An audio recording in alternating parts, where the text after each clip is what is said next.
The Hasidic master, Rabbi Chaim of Tzanz, told this parable. A man had been wandering about, lost in a forest for several days, not knowing which way was the right way out. Suddenly he saw a person approaching him. His heart was filled with joy. Now I shall certainly find out which is the right way out. He thought that to himself. And then when they neared each other, he asked, "Brother, tell me, which is the right way out? I have been wandering about in this forest for so long."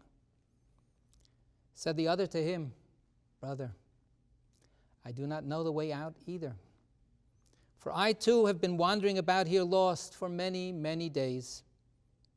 But this I can tell you, do not take the way I have been taking, for that will lead you astray.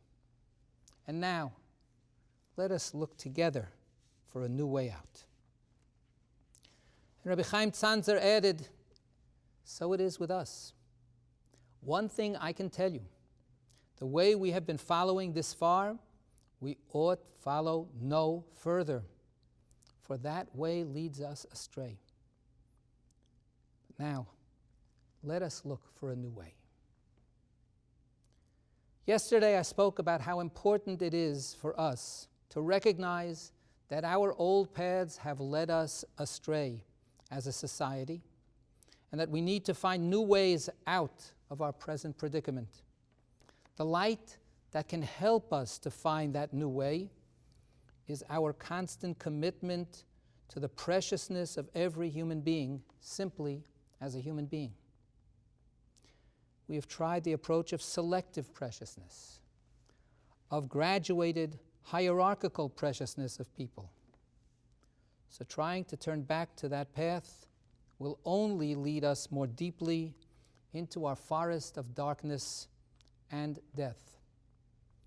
That is not the way back. It is not the way out.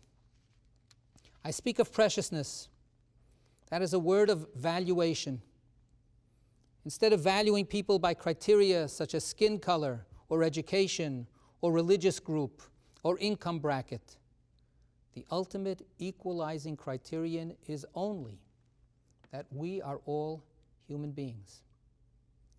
By that criterion, we all have the same right to eat, to breathe, to speak, to vote.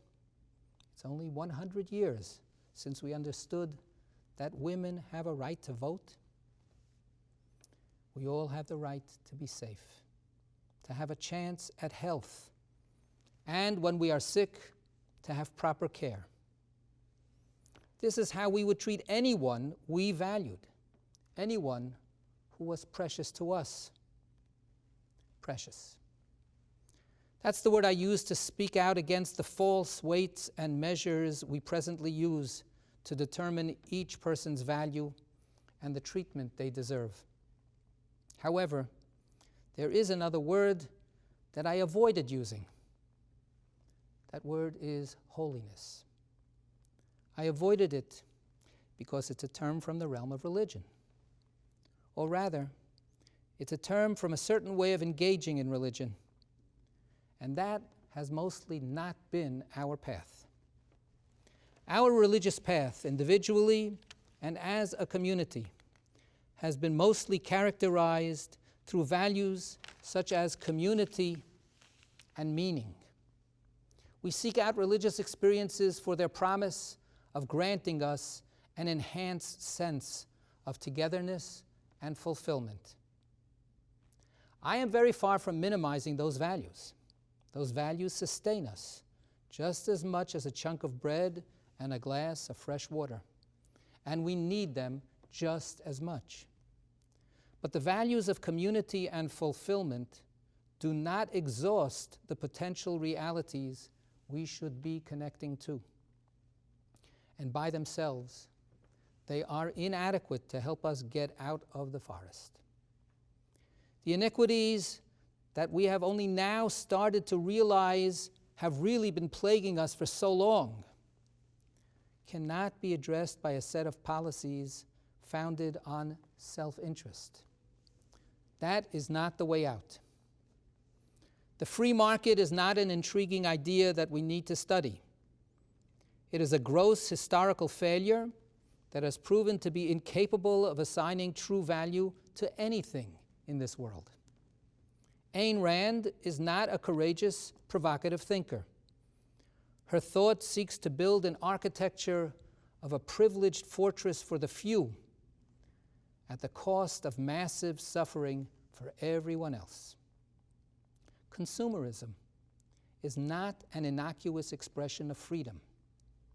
It is the foundation for manipulating people and for destroying the environment. Each of these paths trade on an exaggerated and false concept of self-interest. They are some of the pathways we have taken that led us into the thick of this forest. They are not the way out.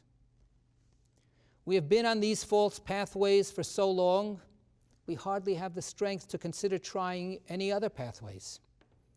But it is time for us to stop and admit our failures, our questions, and our confusions. What have we learned? What do we need to learn? If we have learned that consumerism is a false source of prosperity and fulfillment, I suggest that we be wary of spiritual consumerism as well. Yes, we all need and seek community and fulfillment, but we must be careful lest they become just another means for satisfying our self-interest. Holiness is not about self-interest. It is about acknowledging the realities that stretch beyond the self, realms that are even unattainable by the self. Holiness cannot be had. So how precious can holiness be then? How much can it be worth? What price should we be willing to pay in the free market for holiness? Holiness cannot be had. It is about stepping back from trying to have. That is the basis of its value and its preciousness. How then can we, who are lost, find holiness? Our Torah points the way. Look, here's a clearing in the forest. It is called Shabbat. Shabbat is holy because God created a space and time of resting from worldly creation. God made the Sabbath holy before there was any community to enjoy Shabbat. And then God gave us Shabbat as a holy gift. Of course, Shabbat should be a beautiful time for family and community and spiritual regeneration. But Shabbat is not holy only if it is a meaningful experience. Shabbat is not holy only if it enhances our sense of communal connection. Shabbat is holy, period. Everything else follows from that. This is a path we have avoided taking for so long. Is it really so unthinkable now, as we have gotten lost deeper and deeper in the forest, that we reconsider our commitment to the Sabbath as a holy day? As we survey a world brought to its knees by our faith in the value of grasping for everything all the time, is it so unthinkable to imagine that this day of restraint, of radical foregoing of consumerism and manipulation of the world, might be a path worth exploring?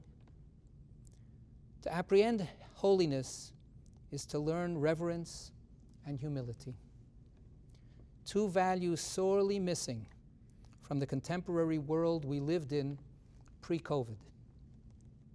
But what if we learned to view all people, all creatures, all of creation, with the reverence due holiness, with the humility that overtakes anyone who encounters holiness?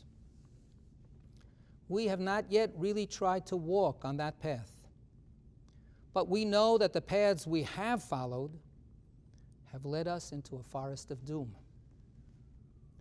Can the path of holiness be the path leading us safely out of the forest? After all, wouldn't that really be in our own self-interest? Chag Sameach.